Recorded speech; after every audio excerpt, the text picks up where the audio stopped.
right, welcome everyone. Welcome to Cosumnes River College and our CRC Music in the Studio series. I'm Omari Tau, professor of vocal music here at CRC, and I'm really glad to have you here with us today on another Friday at noon. In 2020, the CRC music faculty got together and we dreamed up a series that could respond to life, education, and art in quarantine, and how we could continue to connect our students with one another in a series of spotlights and recitals for them, as well as how to connect them with the world by bringing artists, educators, and great thinkers in the music industry and the world to them. Today, we welcome one such inspiring artist and mind, a singer, actor, producer, advocate, Tony, Emmy, and Grammy Award nominee, a guy I'm so proud and humbled to have known, Mr. Brandon Victor Dixon. Brandon and I met during his professional debut when he earned the role of Simba, the adult version, in Disney's The Lion King national tour, The Cheetah Company. I was the last grass head on the left. And he went on to star as Harpo in Broadway's The Color Purple, Barry Gordy in Broadway's Motown, the musical Candor and Ebb's The Scottsboro Boys, Shuffle Along, and of course, Jesus Christ Superstar, which earned him an Emmy Award nomination. His production company, Walk, Run, Fly, won a Tony for their 2014 production of Hedwig and the Angry Inch, starring Neil Patrick Harris. His accolades are many and fine enough, and the ones mentioned above that I've already stated are just a few. But it's clear that he is also a very passionate artist who combines and connects the nexus points of arts and advocacy. So Brandon states on his website, as an artist, I've always wanted to inspire people, not to act or sing necessarily, but to reach for that which is greater than themselves. Because succeed or fail, the beauty is in the endeavor. And with that, I welcome Mr. Dixon to Cosumnes River College and our series. Welcome, Brandon. Thank you for having me. Happy to be here. Hello, how is everybody? So glad to have you. Are we spotlighted? Are you there? Let's get you spotlighted on the screen with me so that I can see you very well. Awesome. All right. We're so glad to have you. You'll have to forgive me, Brandon. I often say super happy or super excited or whatever. I get very limited when I get in these conversations. So forgive me. But Good work. there you go. But it's true. It's true. I really am happy to have you here. I want to say to everyone, thank you, Brandon, for taking time out of your schedule to talk with us, to talk with me. It's been a very long time since we've actually been in a room and actually spoken or anything. Yeah. And so it's been really exciting to watch you blossom and bloom and turn into this incredible being, not just an artist. You've always been an artist, but we journey on, I'll call it. on, absolutely. I'm going to start. We usually get talking and all that kind of stuff, but I want to actually start with some music, a video first, so we can have something to refer to as we chat for the hour. And so the first thing I wanted to show was a video that you did with a group called Choir. Really awesome, cool company that or group. It's like a duo, right? They do this. They have this thing in Toronto where you can come and you pick up music at the door and you sing along, and then they learn music, and you were a part of this in promotion of Jesus Christ Superstar. Can you tell us a little bit about how that came to be? Yeah, I mean, well, it's like you said, it was an idea from the promotional team of Jesus Christ Superstar, and they had heard of this group in Canada, Choir, that just did these massive choir performance installations. So, hundreds of 300 people, 500 people. And it was a pretty cool thing. And they just thought it would be a really great promotional idea to kind of go up to Canada and do this version of Superstar with them. And it was so really it was just a gift as a result of being a part of the show. And it was a really cool experience. Awesome. I want to talk about it when we after we watch it. So if we could, let's take a listen to Jesus Christ Superstar.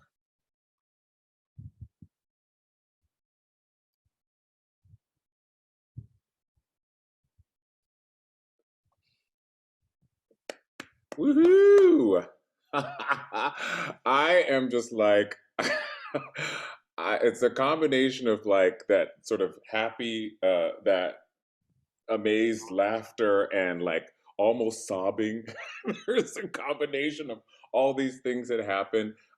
There's some wonderful comments that have happened in the chat too about viewing that. Mariama's in the house. Hey, Mariama. Scott Clear from Broadway Sacramento is here as well.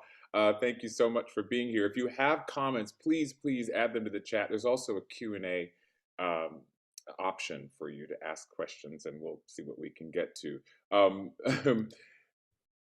Brandon, I get giggly when I think about all the different voices that come out of you.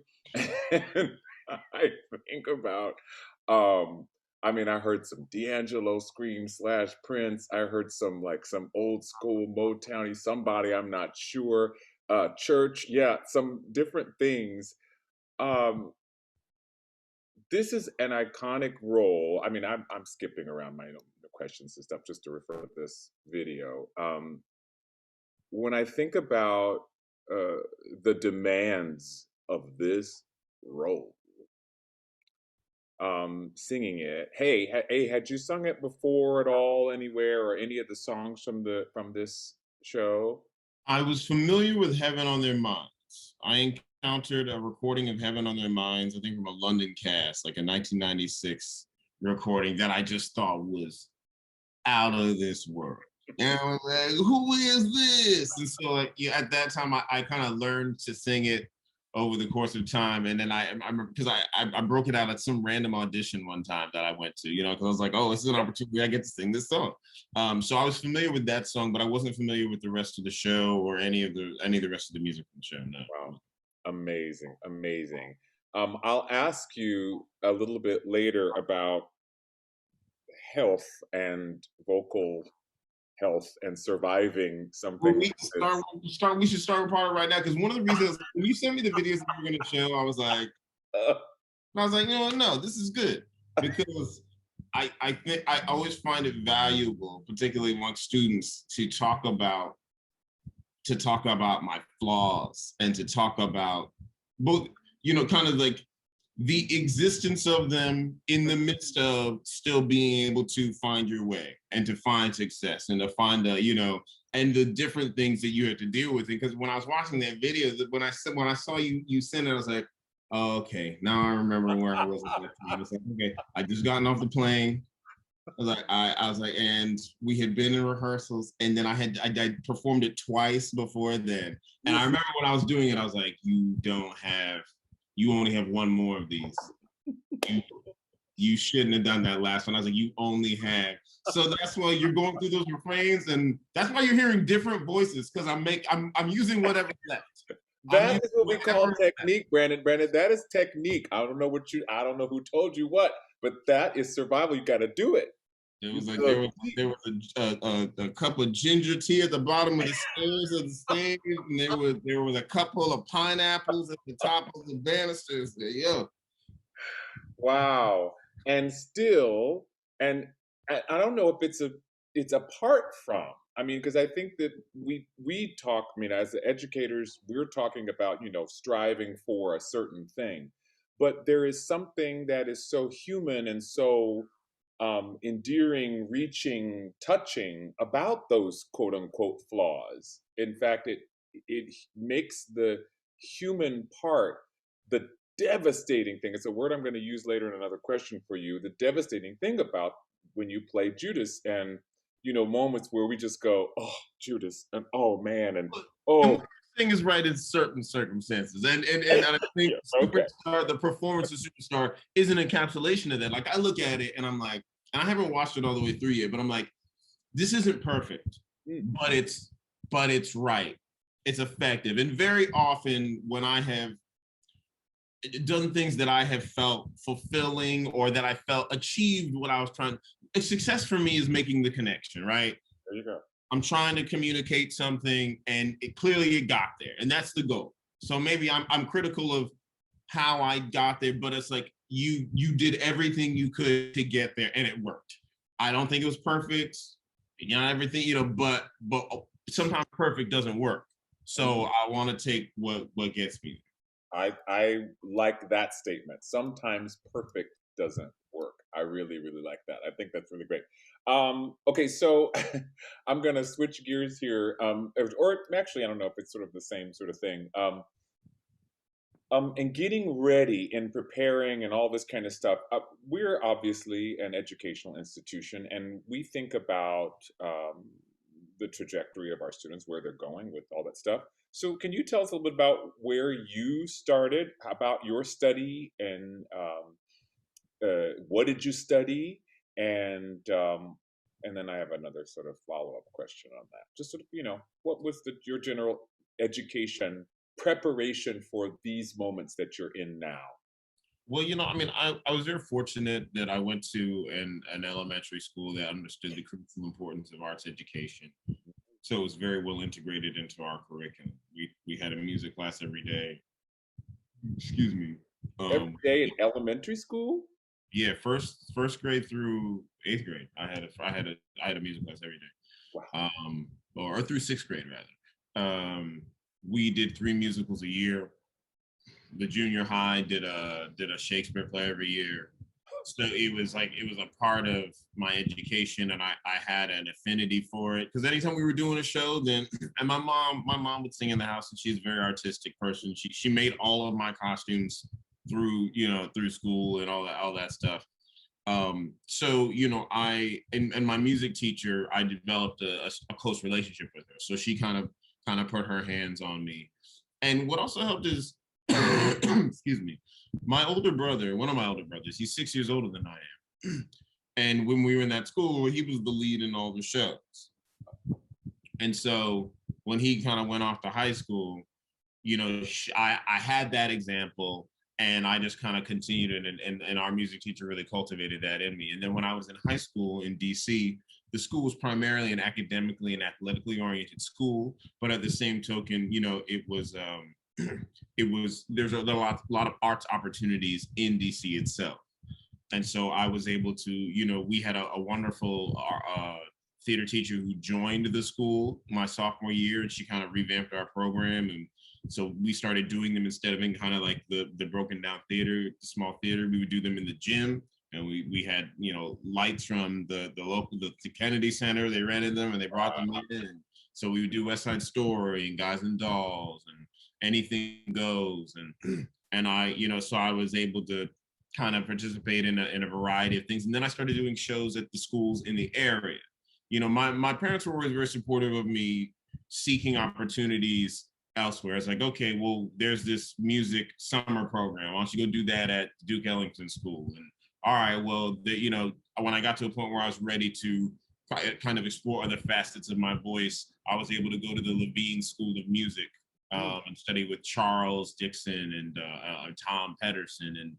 And so then, when I was, one of the things that really helped me is that from a very young age, I have known that this is what I wanted to do. So I was able to make choices that would help increase the probability of me getting there, and that clarity I've been very grateful for, because, there are a lot of people who, I grew up with or I know in my life who took longer to kind of find their way, not for lack of ability, but just because if you don't know what you want to do, then it's harder to move. You don't know how to take steps in any direction. You kind of want to stand still until you know what you're doing. Right. Absolutely. So there was never any other path for you. It was No, not seriously, not in any serious or significant way. Amazing, amazing, amazing, amazing. So, in terms of collegiate study, I always ask this question toward the end of my interview. But I'm thinking, uh, for you, if there were a course that you could have gotten but you didn't get, what would that be? What kind of study do you wish you might have had, or not even wish, but would have been helpful, or um, that you could think of along the way? Well, I have a very I have like a very traditional background in certain respects. Mhm. I came to doing a lot of Shakespeare, and studying in institutions of a certain flair. I studied in Oxford at the British American Dramatic Acting Academy. So I like a very specific spectrum of artistic influence and cultivation, I think. But then on the other hand, I have also, I've never been in any conservatory programs. So I've simply just performed a lot. I went to this school and I did it here, or they're doing a production. So I kind of had this, and then I started to seek other instruction. Like, I sought out Felicia Rashad to talk with her about her background, and as I met actors, like my training is very experiential, but the core of it is a kind of very traditional spectrum.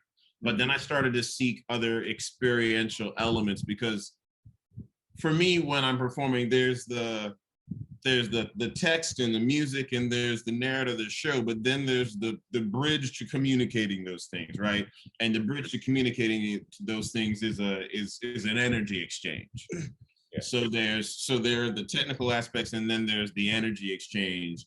And if I could have had an institution that could help me understand and formalize the energy exchange aspect of things, that would have been a great value, I think, to me. And there are some programs that start to do it now. Ruben Santiago Hudson has a program that he built with Felicia Rashad, and it's a program that I sit on a board, and we gave them money. But it's like one of the reasons I told the board to give them money, because like, if I had this program, this is I had to go find the people and the pieces and to find this other out. But a program like this, which integrates another spectrum of art and culture and theater, Sonia Sanchez, that you don't always get in certain institutions, that can just broaden your the spectrum of artistic communication. That's of value. Breaking out and starting to communicate and making that's very, very cool. I love that. What I particularly like is, I'm always trying to think about what my students are hearing when they listen to you, and I'm hearing that sometimes, quite often, the stuff that we're learning is plenty, but there's always something else. It's not enough. There's something else you have to do, to make this a more fulfilling thing, or to get that intangible something. Is not in the books, it's not in the lessons, and they are required. You got to do that stuff, but there's something else that's intangible that you got to reach toward. So great, awesome, I love it. Do you have, you mentioned some names there, and I'm wondering, like a Felicia Rashad, etc., who your inspirations are. Do you have a muse? Do you have a person that you're like, either living or gone, that is like a person that you're thinking, wow, what a either career or a person or model? Growing up, my most fervent artistic inspiration was Michael Jackson. Top to bottom. And my favorite actor is probably Michael J. Fox. Really? Yeah, those are his. There's an energy, and his ability to manipulate timing, timing and dialogues, like I always found really his improvisational skills. I found because he could turn very normal scenes into something unique, and I always found that really, because if you look at a lot of his movies, then none of you know what I'm talking about because I don't think you're the age, but you know they're kind of very basic. It's a very basic premise. It's Michael J. Fox does in this. But he manages to spin them into because of the level of his work, and I always found that compelling. He always made compelling, but also just yeah, there's something. Um, it's I don't know. I feel like this is a thing that I think it makes sense that you follow, that you look to him, you know, whatever. I there's something in these moments where it just becomes a release and a real thing, a thing that you just connect to on a level that you just kind of, what just happened? I don't know what happened, you know.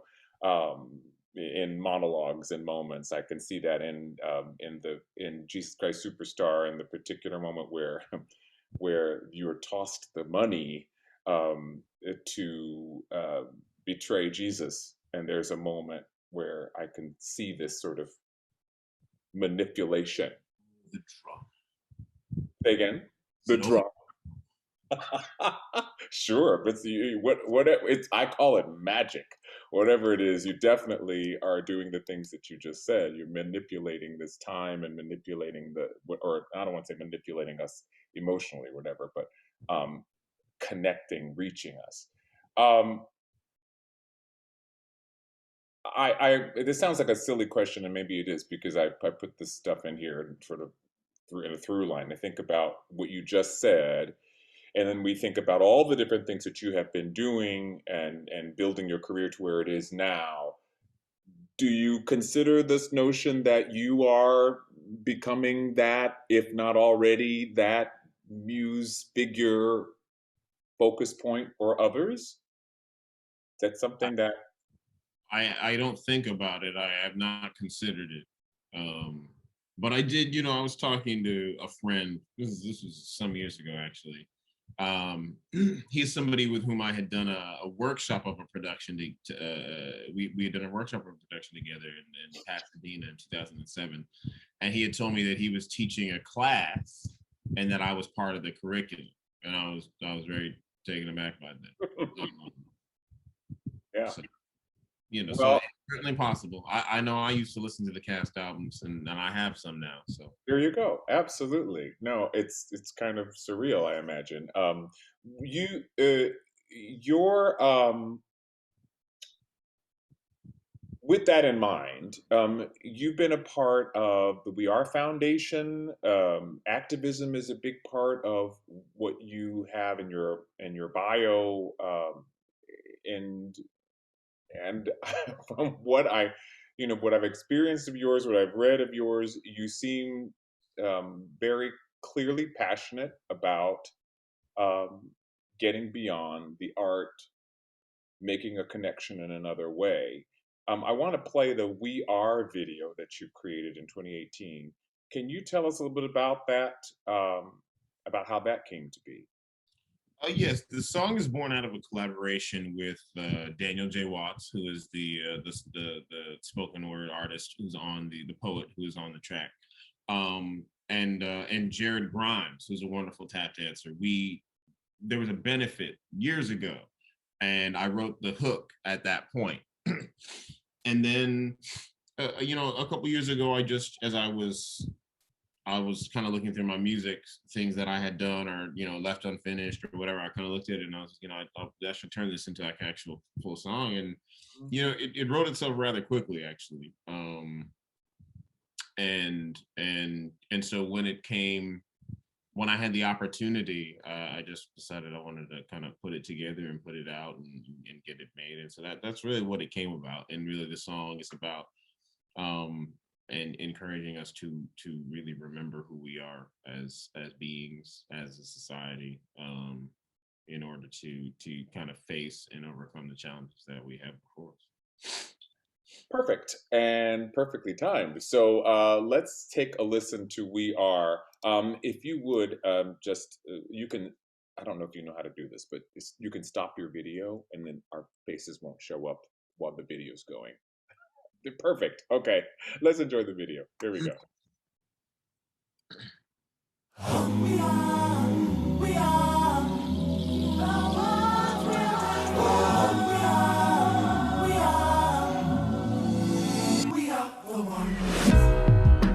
People of the world, every boy and every girl, look at our nation, see the separation, and tell me who are we? Are we the cure or the disease? I know we have all the power. We need to change, it's ours. Look inside and see. We are the ones who will determine who we are. Look how we stand so tall. Look how we've come so far. We have the strength of roots, the force of youth. We are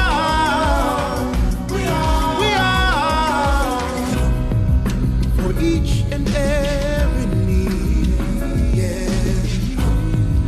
Inside of you and me is the wisdom, hey, to overcome.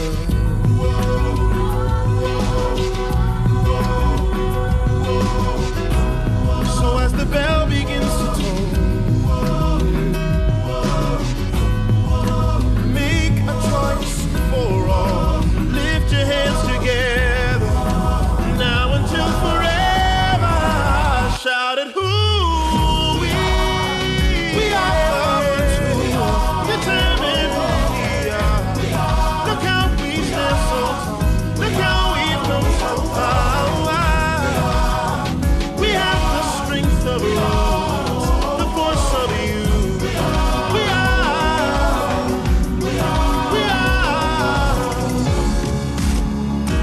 So reach for one more day and know the refrain of our love still the same.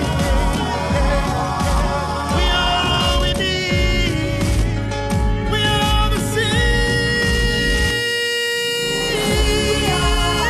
We are the ones who determine who we are. Look how we stand so tall, you know we could go far. We have the strength of roots, the force of you. We are.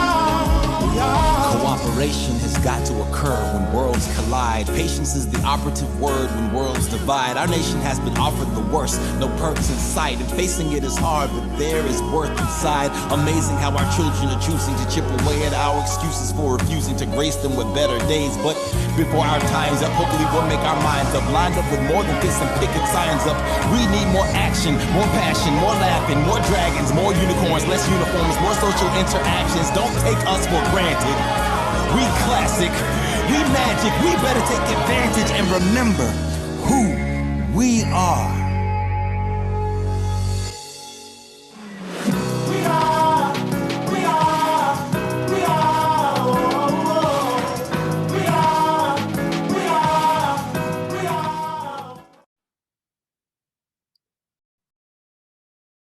Awesome. And we'll share some links to these videos in our chat so that the people viewing can go and enjoy them. I'm listening to this and I'm thinking, oh, how much this is needed, how much the message is needed, was needed, is needed, will probably continue to be needed.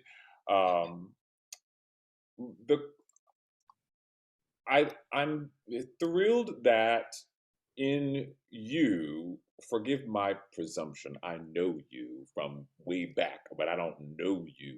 We're not close friends or anything like that. But I have this part of me that is so proud and so excited about just, oh my gosh, I was in the room with Brandon and here he is talking to me right now. So I'm going to be proud of the fact that he is taking his art and not going off and hiding it on some island somewhere, but instead has chosen to make that connection so very important to as an important part of his artistry. I wanted to ask you, because the message in the music is so very important now, and for my students, there's so much happening in the world that sort of affects the art, right? When you were in school, did you have for instance, a George Floyd? Was there anything going on when you were in school that was like, we are all reacting to this, needing to respond somehow? No, not that I recall. Not that I can recall. And what year was Rodney King? Yeah, that was kind of I want to say I was young when that happened, yeah, that was and I wasn't, kind of in the epicenter of that. The right. only thing would be a kind of centering event would be the O.J. Simpson trial, but it was a centering event, but there was no, kind of like catalytic. The verdict wasn't a catalytic event in that way. Right.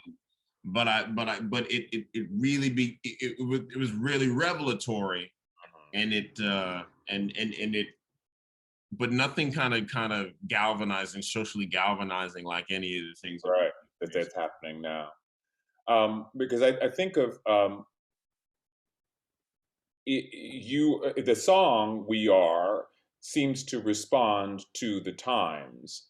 Is that something you see as required, or something you're going to continue to do to create more content in that fashion, or is it how is this developing? We are responded to the times because that was what came out. I mean, mind you, I have a new one that I'm releasing this year that is a dollar version of this message. Gotcha. So, y'all, let me give it again. But I think that for most artists, no matter kind of what kind of artist you are, ultimately what you are is you are translating what is happening in the world around you. Whether what you're translating is a reaction to what's happening in the world around you, you're running completely the opposite direction, you're escapist, or whether you are leaning into the drama of it, you're telling the stories. That I think we are all synthesizing whatever is happening in our world. I do think that as artists, particularly because of how powerful our media is and the impact of it is, that we do have a responsibility to be conscious, or rather, I think it behooves us to be conscious. But I think it's every being's responsibility to understand that only thing that matters is what you exchange between other living beings, no matter the vehicle of that exchange. So whether you're at work, whether you're at home, whether you're alone, what you do, the decisions you make, the actions you take, you put out into the world, you are putting something out into the world.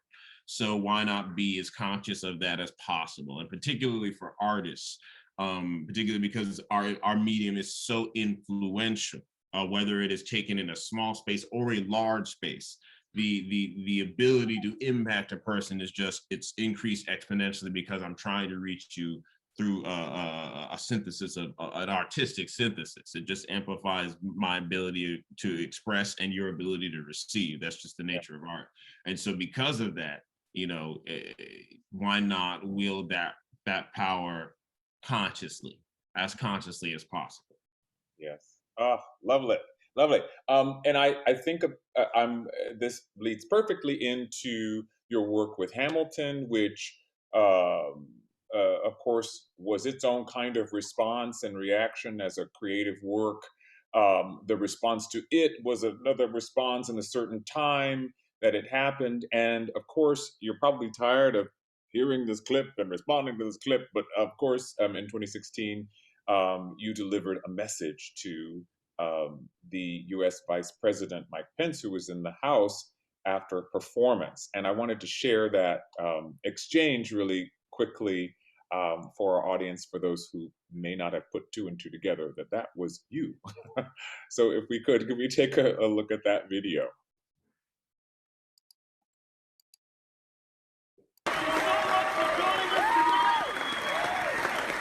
You know, we had a guest in the audience this evening. And Vice-President-elect Pence, I see you walking out, but I hope you will hear us just a few more moments. There's nothing to move here, ladies and gentlemen. There's nothing to move here. We're all here sharing a story of love. We have a message for you, sir, and we hope that you will hear us out. And I encourage everybody to pull out your phones and tweet and post, because this message needs to be spread far and wide, okay? Vice President-elect Pence, we welcome you, and we truly thank you for joining us here at Hamilton and American Musical. We really do. We, sir, we are the diverse America who are alarmed and anxious that your new administration will not protect us, our planet, our children, our parents, or defend us and uphold our inalienable rights, sir. But we truly hope that this show has inspired you to uphold our American values and to work on behalf of all of us. All of us.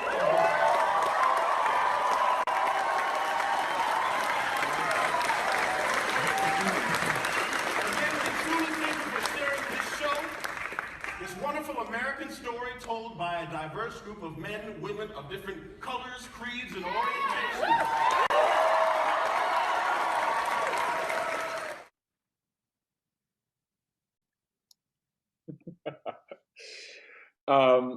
So I remember when that happened, and we were just like, "Oh, yay!" It's just what you said, sort of taking the power that you have and using it in the moment, and just to make a statement.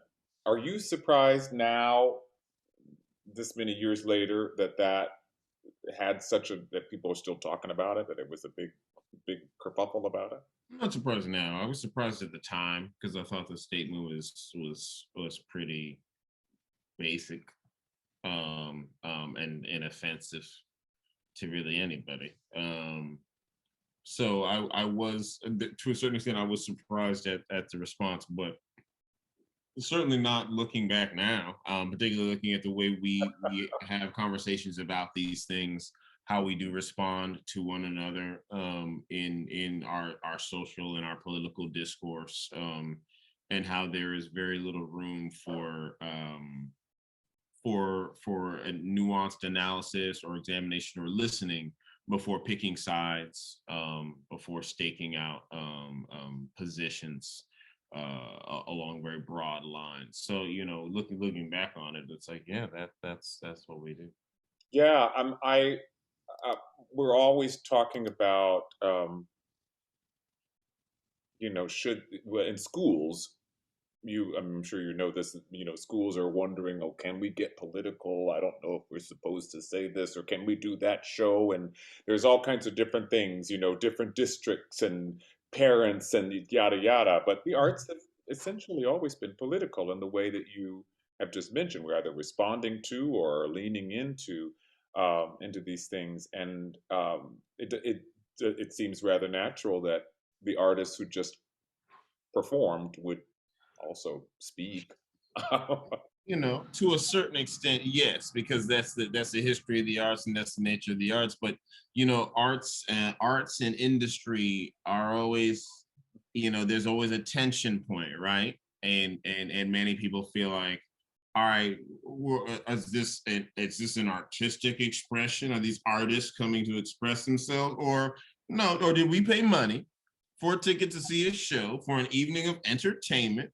And that is what we, you know, that's Right. where you start to have your Right, and you've sent them home with this thing now. Like, oh, now I have to look at that thing. right. That's what I was doing before I came in here. I didn't want to do that when I was in here. Now I can't look away. No, you can't. No, you can't. With power. When we look at the repertoire you have been a part of, your repertoire, your building repertoire, the legacy you're developing, all of the awards and things like that, the rep choices what are your goals? Do you still have goals in terms of like what kinds of roles you want to take on? Or is it kind of like I just work with my team and we were like, oh, that looks interesting? Or is there something you're striving for, waiting for that? It's interesting. I I only have two more theatrical goals. One is to do the show that I'm gonna do when we start this coming spring. It's a show I've been developing with the lead singer of The Roots, Black Thought, and the screenwriter John Ridley. And it's a show that's based on a 1930s political satire written by this Black journalist called and it's entitled Black No More.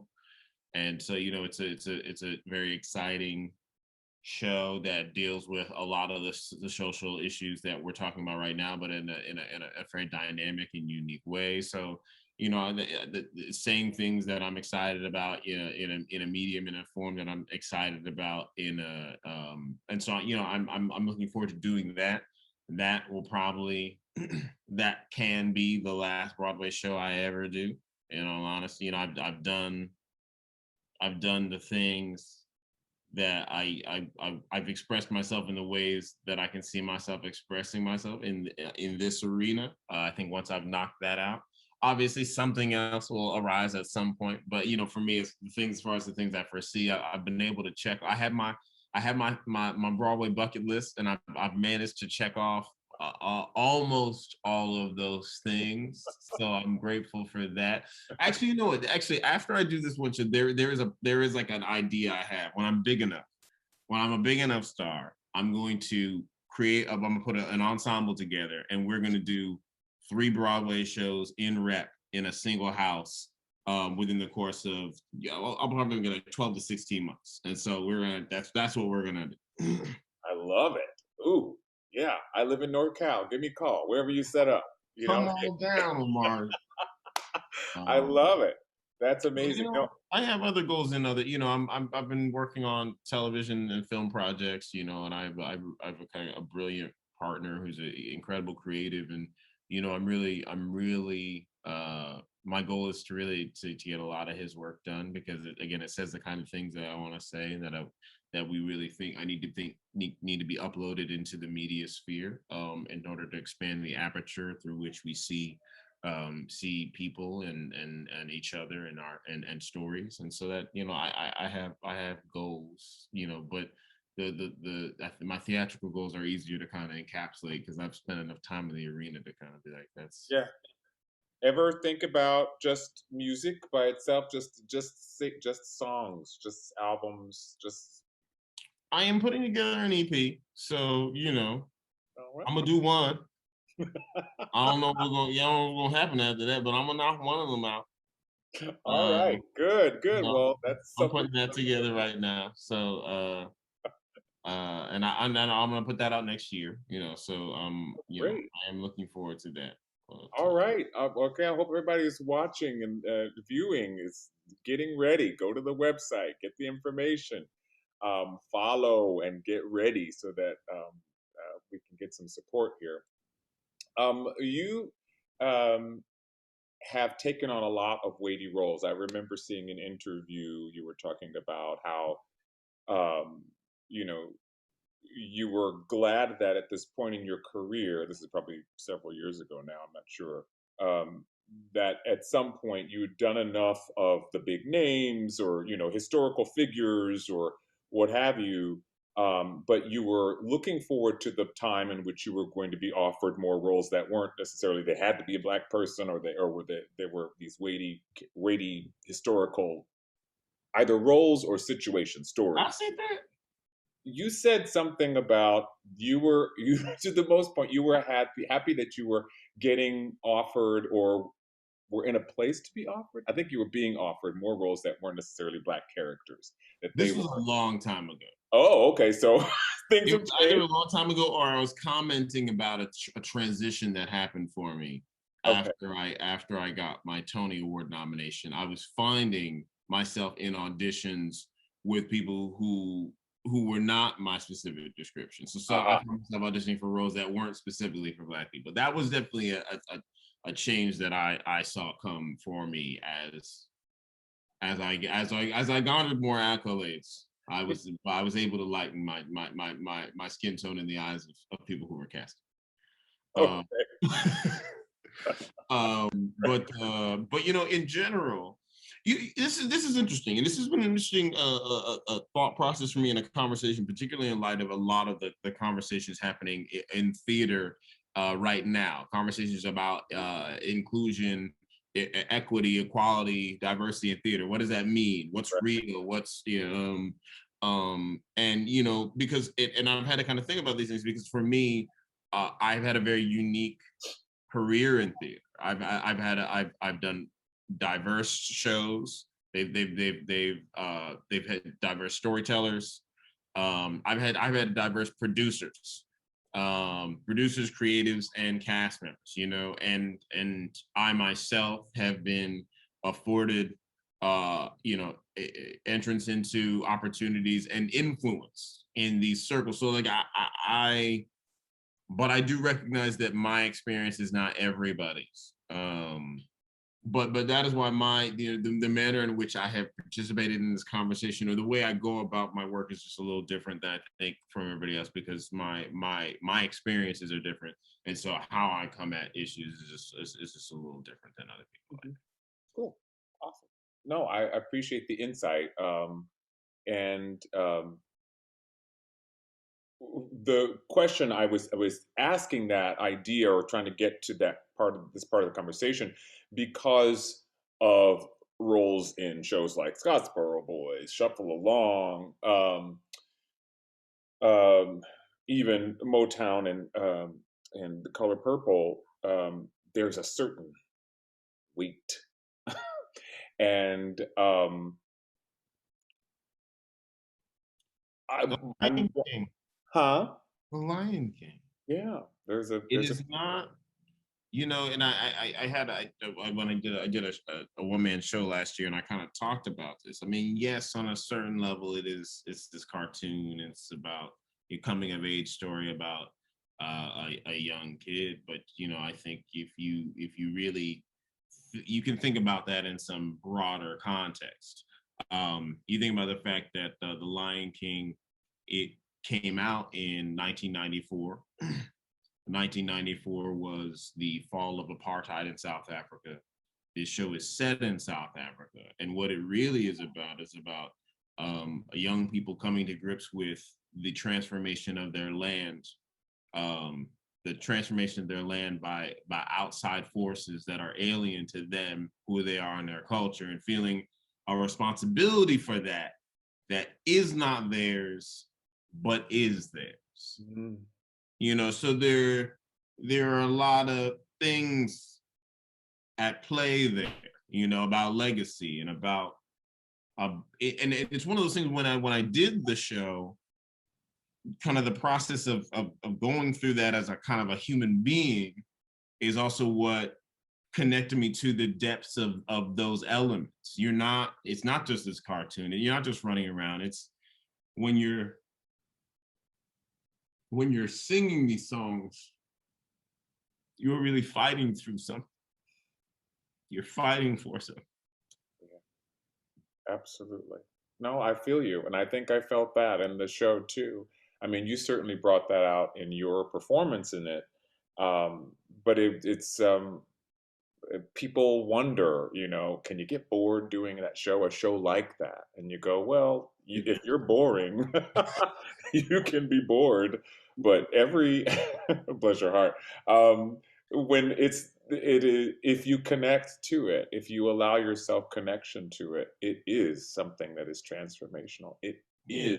Because I never knew what it really felt like to be lost, or to not think you could find your way, to not be able to see your way through. I didn't know what that was.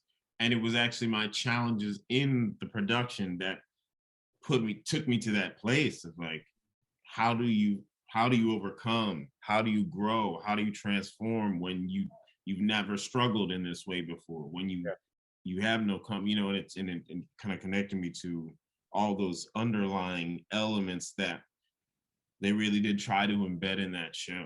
The question I had for you about Devastation was if you allowed yourself to be devastated in your roles, if you because vocally, acting wise, the narrative, the through line, whatever, there's a certain kind of preservation that has to occur, but there's also the weight of the thing following you around the theater and outside of the theater, at home, wherever.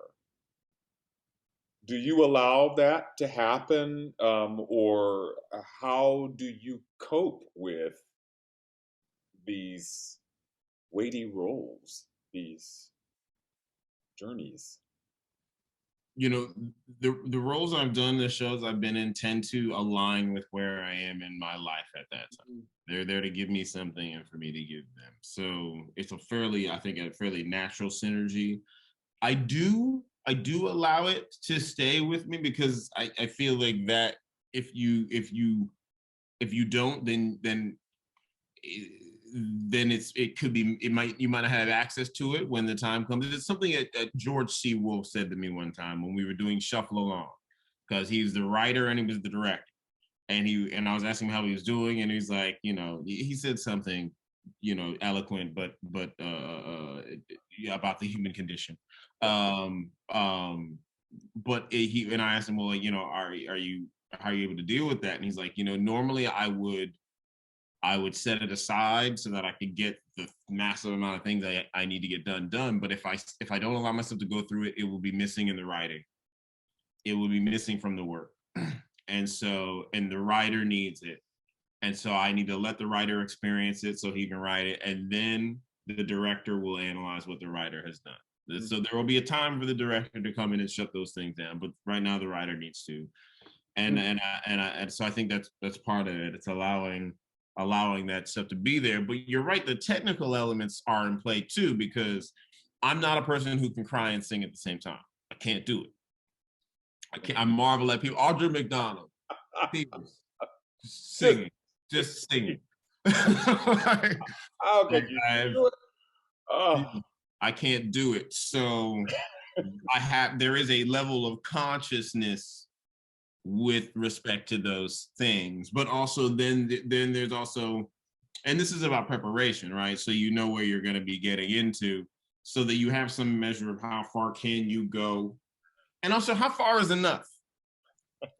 Like, it's like, okay, that is there. They see the goat, now don't lose it. Bring the other stuff with it. Bring the it's like, that kind of calculus. So and I think that particularly me with emotionality, because I do allow my emotionality to live in the surface, it is, but at a certain time it's like, all right, but you unfortunately this isn't a monologue, it's a song. So sing. Right, please. Awesome. I want to share an emotional video, Go Back Home, from the Scottsboro Boys. I love that at the beginning of this little excerpt, you were told that basically you got the role when you essentially got the role when you auditioned that day. Let's play this video and hear some more singing from Brandon Victor Dixon.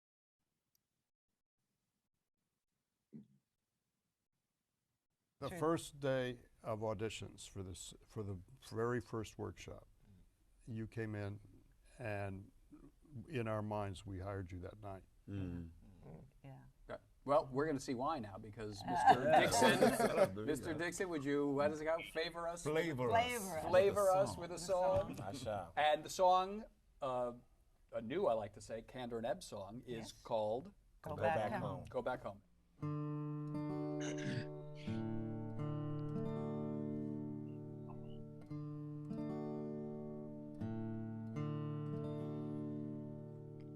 Lying all alone, I'm thinking, staring at the stars. I wonder, since I've been away. I'm lonely when I'm gonna go back home.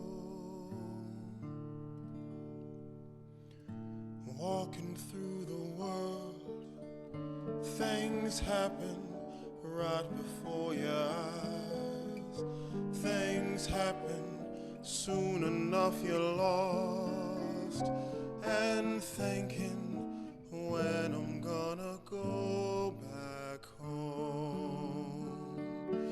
Oh me, oh my, time goes slow. Where's it gone to? I don't know, but maybe times will turn. I pray so, maybe someday I'll get lucky.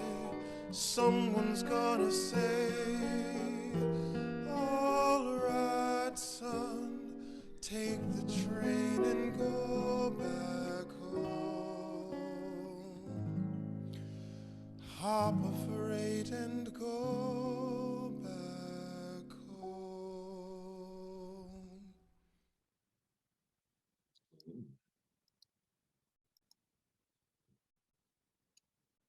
Lovely. There is this wide range that you possess in your artistry, and it's so nice to get to experience it in one setting. I wish I could have seen your one-man show. I mean, my gosh, that would have been, I'm sure, rather wonderful. Is it? Oh, It was actually very good. I believe you. You know, but I'm compiling the video, so it will be Okay. available. But so. Yes, good. I was gonna say at some point during this time together, please more videos. Please more videos. Yeah.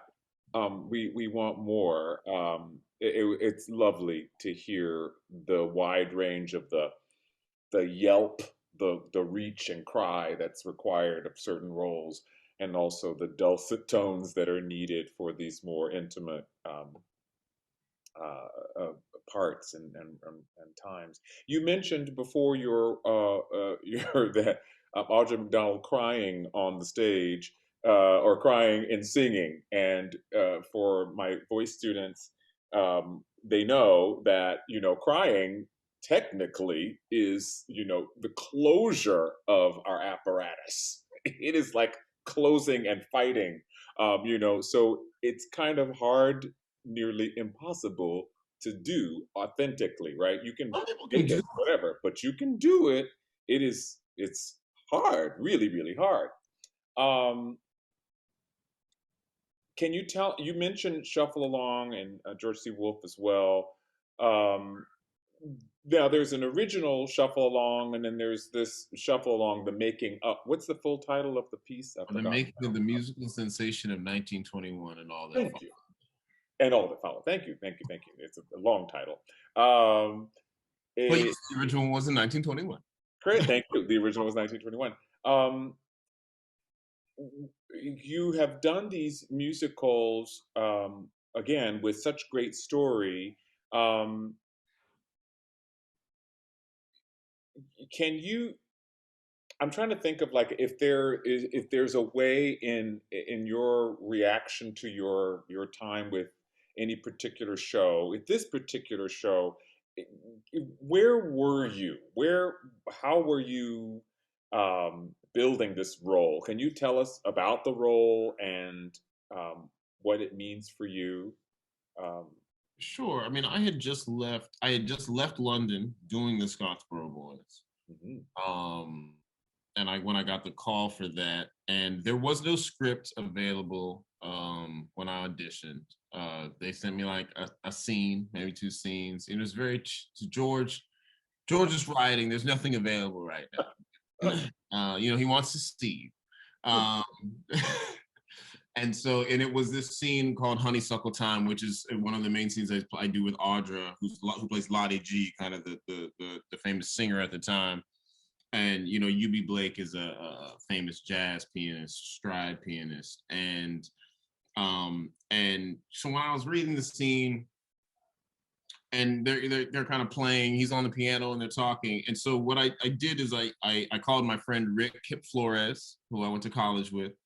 And I was like, Rick, I have this audition for this thing, and I'm not in the mood to go back and forth with these people. So can you teach me how to play this song so I can just do this in audition and he's like, yeah, because when I played Ray Charles back in 2007, and Rick taught me how to play all the songs. So like that was Rick, my man.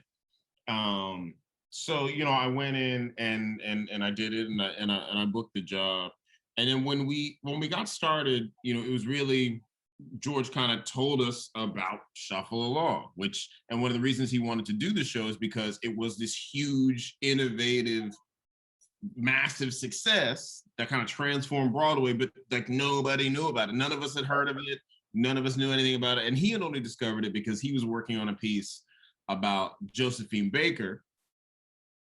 And he discovered that she was in the chorus of Shuffle Along. And so he's like, well, what is Shuffle? And then Flournoy Miller and Aubrey Lyles and Noble Sissel and UB Blake and Lottie G. So the process of doing this show was really, really like remarkable and special, because it's a very unique, people don't make Broadway shows like that anymore, and not in that way.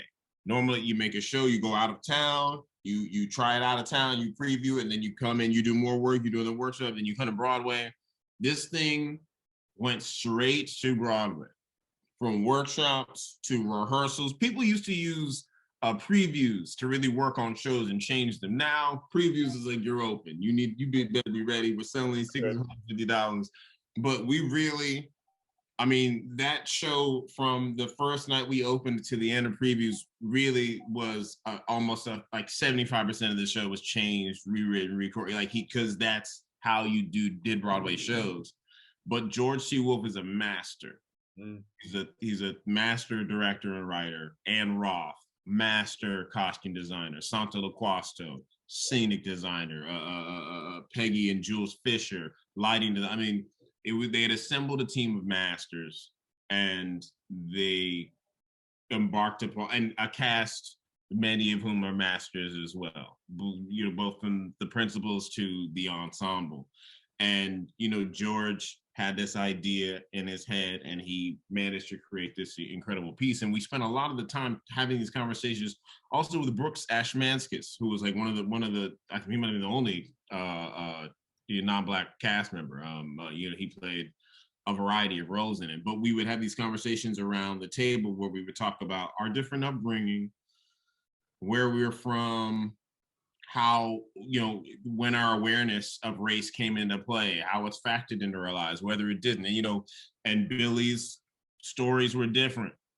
Growing up in Pittsburgh and growing up gay and Black in Pittsburgh, and but Audra's were different, you know, growing up in California. And mine were different. I'm a first generation American, you know, so I'm Jamaican, you know, so like the way I've seen things is just very different from them. Joshua Henry too, Brooks, you know, it was just, and we have these conversations just about, you know, society and who we are and how you find your way and how you navigate obstacles. Is that's really what it was about. That's what the story of Shuffle Along is. All these people managing to navigate these extraordinary obstacles to make it to this place. But then what obstacles does that transformation bring, and can you make it to your next destination after that? Fabulous. We're going to show in Honeysuckle Time. We're going to show that scene if we can, and people can get a glimpse into this show. I wish I could see the whole thing. My goodness grief. Let's take a listen. Honeysuckle Time. Excuse us. Is that a new song for the show? Is that something for Gertrude or for me? It's a little ditty, you know.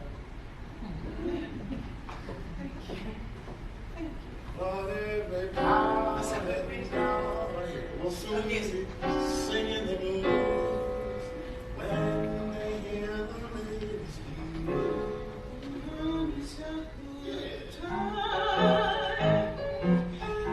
sweet Emmeline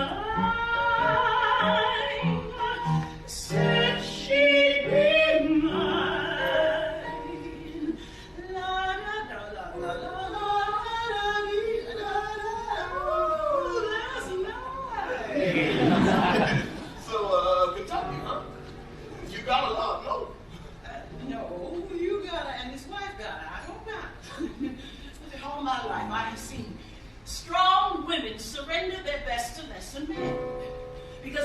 said it to one man, I have said it to 1,000. You treat me as you would one of your gender, and we gonna get along just fine. I'll take you to another man. But to my career and the contents of my closet, that's all I have to say. Oh, I doubt that, Miss G. Are you mocking me, Mr. Blake? The things I'd like to do with you, Miss G, mocking is not on that list. And what is on this list? This list of things that you would like to do with me. What is on this list? Like every song I write, I'd like to hear you sing first. I want to hear you laugh. I bet you got a good laugh. Can I take you out for dinner? I like Chinese. You like Chinese? I've never had it. Except in Shanghai, but over there they don't call it Chinese, they call it food.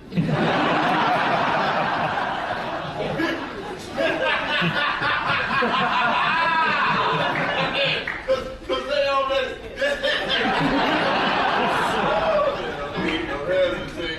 the preacher will be waiting.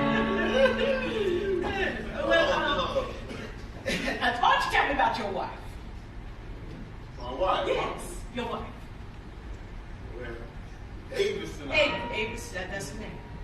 Yeah, that's her name. No, I know Avis. It's an interesting name. We married young, so she know everything of the man I was and nothing of the man I want to be. Oh. The man you want to be? Well, my daddy was a stevedore. My mama took it large, so the chance to write a Broadway show is a dream I never knew could be mine. That alone changed everything. Not to mention getting to know somebody like you. In honeysuckle time, whenever I said she'd be mine.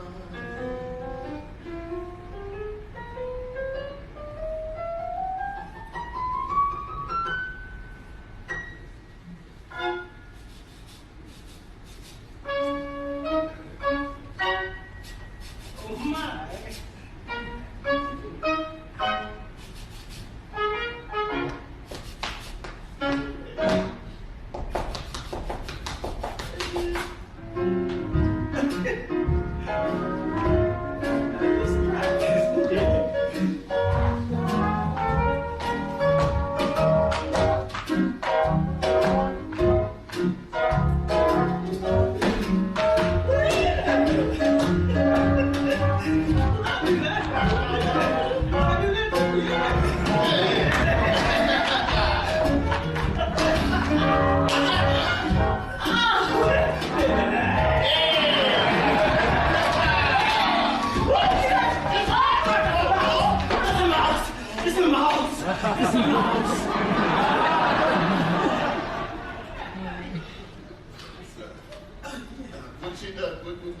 What you think of the tune? Tune, it's refreshingly honest and earnest with a surprising abundance of depth and heart. Well, gee, you got it, gee.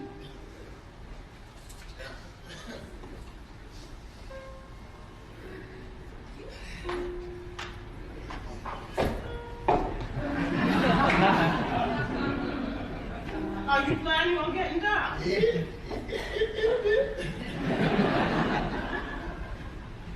Good evening, Mr. Blake. Evening, Miss G. You can call me Lottie.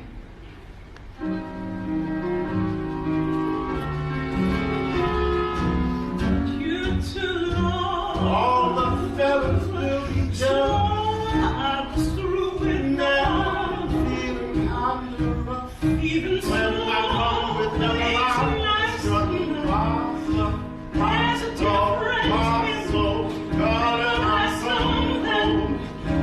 I'll be worth my weight in gold.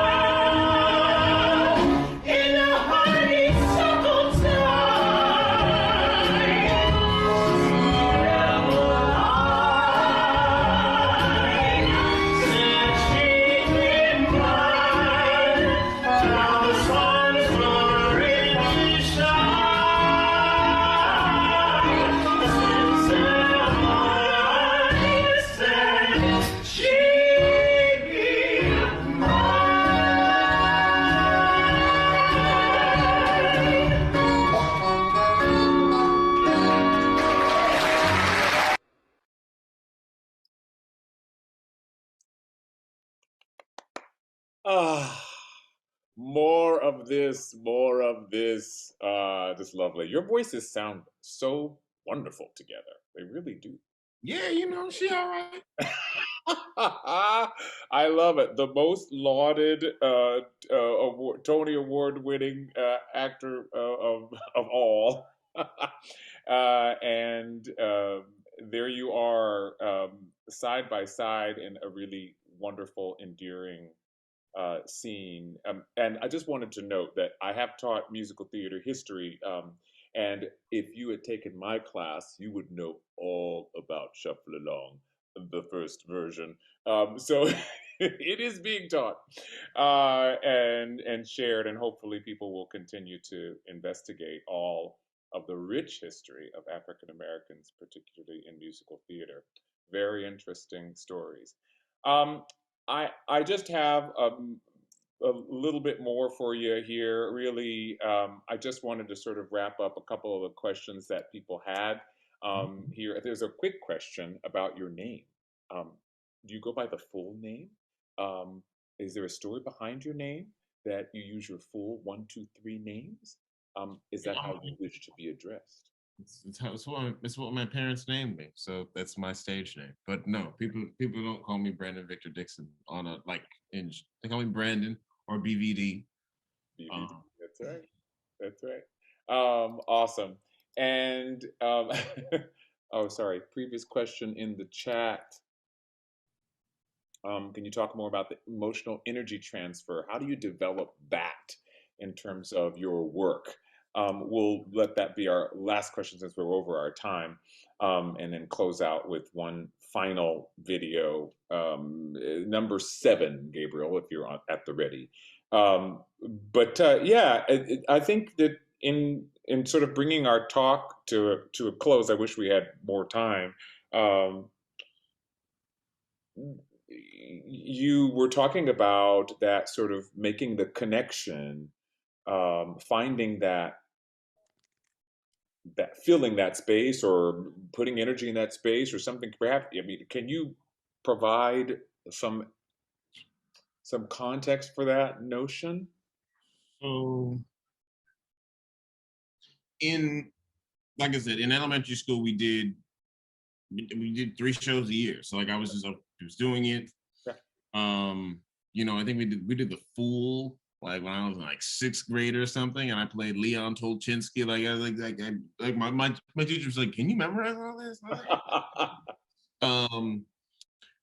But the thing that I was noticing, did the Music Man as well. I was in 8th grade, I think. Is that once I have command of the material and I'm doing the play where I'm walking where I'm supposed to go and I'm walking, but then a thing goes wrong. All right, well, do we stop or do we go forward? All right, well, if we're gonna go forward, how do you fix it so everybody doesn't have to overthink? You just keep going forward, right? So like, all right, you're aware that mistakes can happen. So how do you cover or how do you protect each other in the event of mistakes? So you're starting to think far more comprehensively about what's happening before and after the moment, because you don't want to interrupt the thing for your castmates. You don't want to interrupt the thing for the people in the theater. As you're dealing with an emotional scene or a comedic scene, you're thinking not just about the words and the scenes and the blocking, but the timing, so that you get that punchline, so that energy pops, so that it has an effect on the audience. When you do a certain thing, they're laughing at a certain time. You're singing a certain note. You're seeing them. So I just became very aware, because also you're doing the school plays and you're right in front of everybody. You're right. So I just became very aware of this exchange that's happening between us. And as I got older, you know, and I did more performance. I studied more varieties of styles of theater and things. What this really began to come to a head was when I went to my sophomore year of college. My mother's into meditation and other kinds of healing, and so she took a trip to an ashram in upstate New York to do a meditative intensive, and she asked me to come with her just to check it out. I wasn't going to do the meditation; she was going to do it. And when I was there, Felicia Rashad was there, and so I decided to go talk with her. And I said, you know, Miss Rashad, how are you? Like, I'm wondering, you're here, like, do you find that meditation helps you in your performance? And she said, have you done the intensive? And I said, no, my mom's here doing it. She says, do the intensive and then come find me. Okay, so I went and signed up for the afternoon session. The intensive was you start meditating at 6 in the morning until 1 in the afternoon. Then you have an hour-long break, a 2-hour-long break, and then you go from 3 o'clock until 9 p.m. And it just going in and out of chanting and meditation. So I was like, all right, I'll go sign up for this very intense sounding thing for the afternoon. And I did it. And, it was a very interesting experience for me. I lost time, but I didn't fall asleep. And I was just very aware of the energy of all of us in this space doing this one activity at the same time. And it was visceral enough that I began to think, I was like, if I could just learn more about this, if I could become more aware of this, then my ability in performance to communicate the things I'm trying to communicate will increase. And I went to find her afterwards, and she said, they were ushering her off to some interview, and I was like, Mr. Rashad, because we were leaving the compound, and she said, did you do the intensive? And I said, yes. And she said, did your mind get quiet? And I said, yes. And she said, that's where you create from. That is what you draw from. You get it?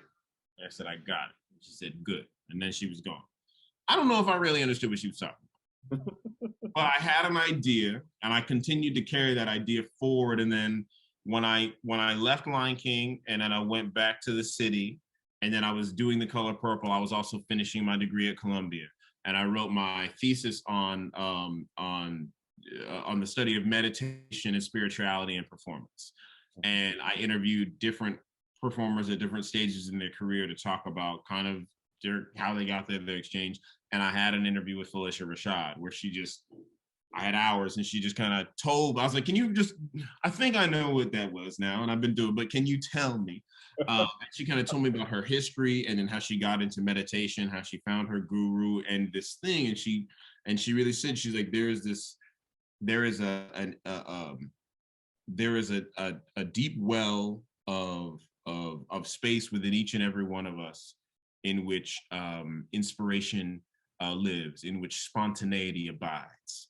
And she said, it is from this place that we are connected to our original source. Matter is neither created nor destroyed. So everything that has ever existed in the universe exists in the universe. We are made up of all of the stuff that has experienced everything. So that is how you are able to draw out of yourself experiences that you have never had before, that you are able to translate and manifest these things, because it is in there somewhere. The sonic resonant energy is in there somewhere.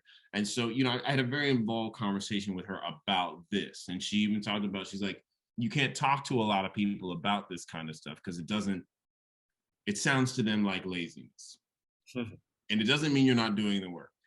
You do the lines, you do the study, you do the work, but at a certain point, you have to let those things fall away so that the transformation can take place, the exchange can take place. So that's, when I talk about it, I use Bruce Lee as an analogy. Bruce Lee created a martial arts system, a new martial arts system with no fixed positions, right? It's completely fluid.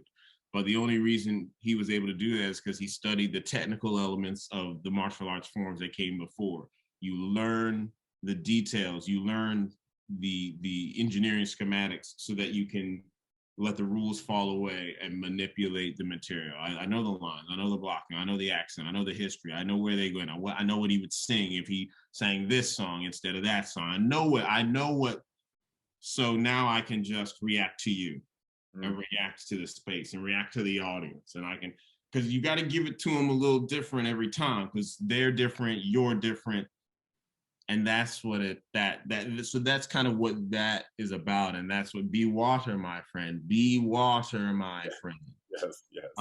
That's exactly it. And so over the course of time, it's been a constant process of working to return to that, to tap into that, to expand that, to figure out what that space is. Awesome.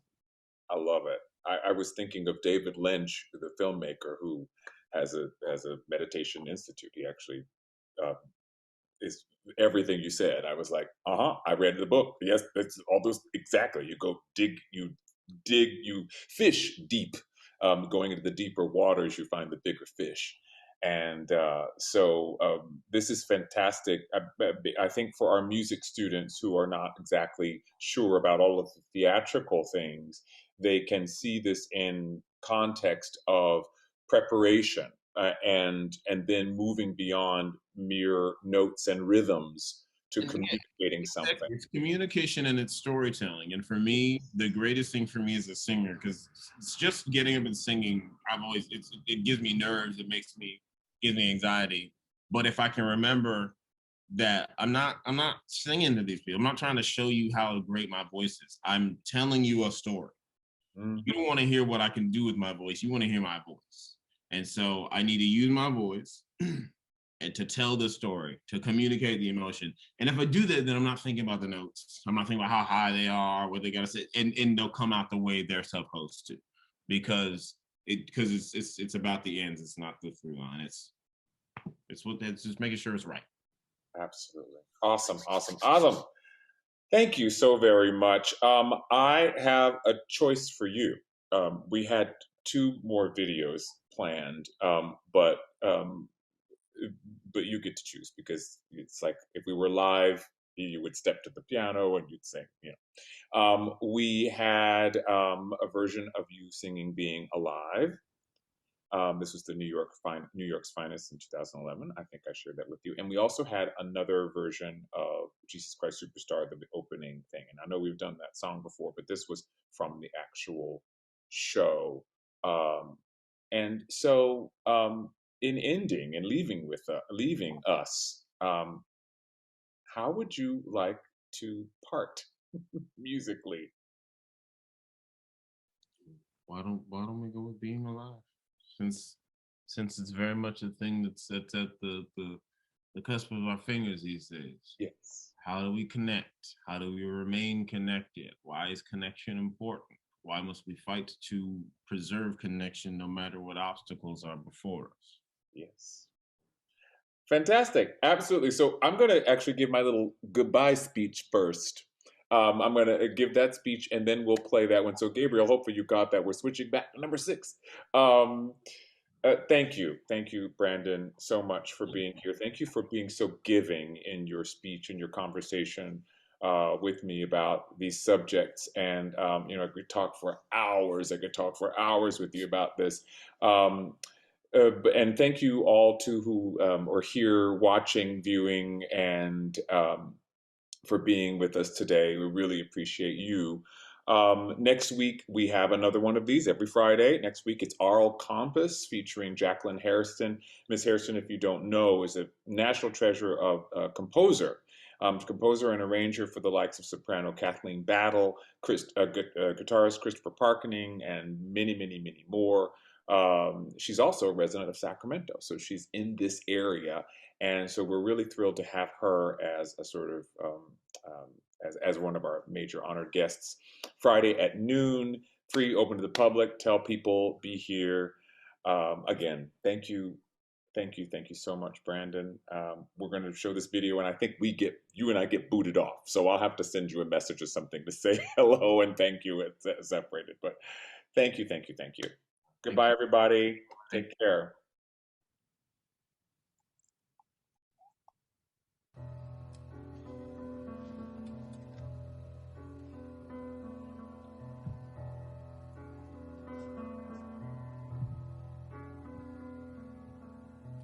Someone to hold you too close,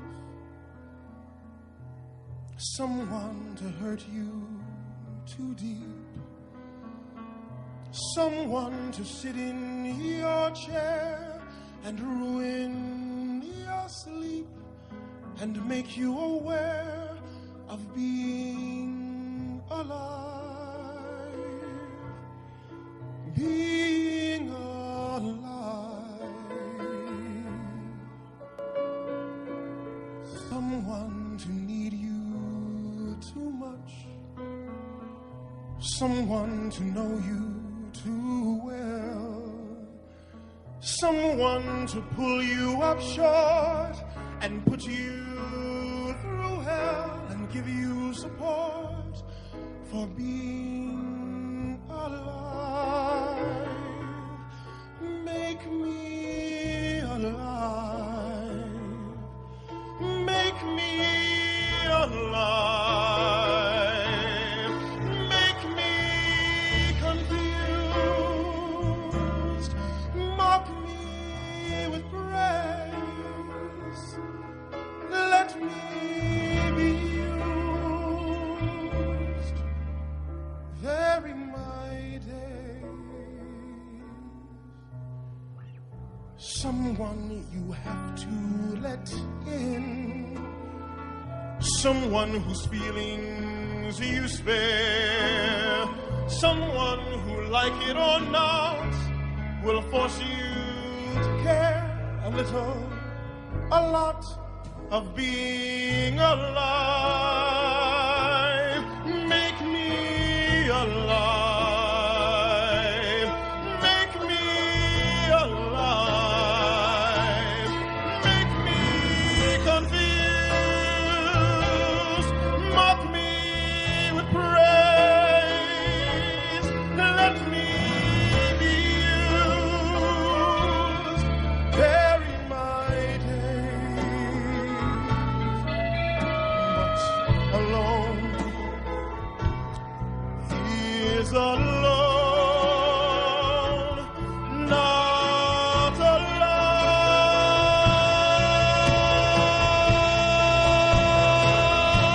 alive. Somebody crown me with love. Somebody force me to care. Somebody make me come through. I'll always be there, as frightened as you, to help us survive.